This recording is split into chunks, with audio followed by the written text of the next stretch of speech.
Hello everyone, আসসালামু আলাইকুম।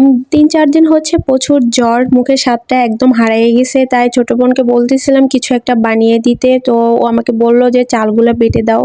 এই চালগুলো ৩-৪ ঘন্টা আগে ভিজিয়ে রাখছিলাম যাতে বাটতে আমার সুবিধা হয়। একদম মিহি করে আমি চালগুলো বেটে নিছি যেন ভিতরে একদম দানা দানা না থাকে। এইদিকে ছোট বোন গাছ থেকে কিছু শাক পাতা নিয়ে আসছে, আর এটা হচ্ছে পুঁই শাক, কম বেশি সবাই চেনেন। এই পাতাগুলো সুন্দরভাবে পানিতে ধুয়ে একদম মিহি করে কেটে নিছে।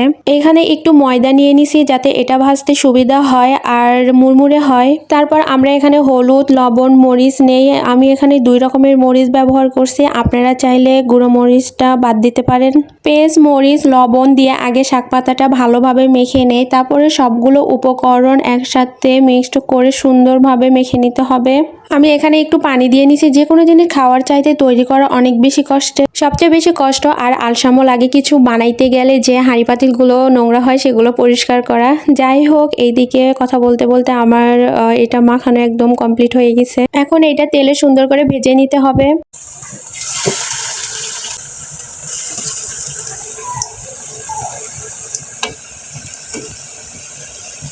দুই পাশে বাদামি কালার করে ভেজে নিছি, আর বেশি ভাজলে পাতাটা পুড়ে যাবে, তখন খাইতে একদমই ভালো লাগবে না। দেখবেন যখন আমাদের শরীর খারাপ হয়, জ্বর ঠান্ডা হয়, মুখের স্বাদটা একদমই চলে যায়, তখন মনে হয় ঝাল ঝাল কিছু একটা বানাইয়া খাই, আর তখন দেখবেন অনেক বেশি ভালোও লাগে খাইতে।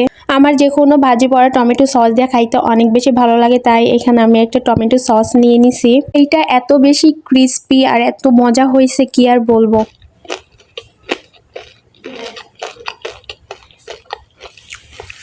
কতটা ক্রিস্পি হয়েছে বুঝতেই পারতেছেন। তো এই ছিল আমার পুঁই শাকের গরম গরম পকোড়া। সবাই ভালো থাকবেন, আল্লাহ হাফেজ।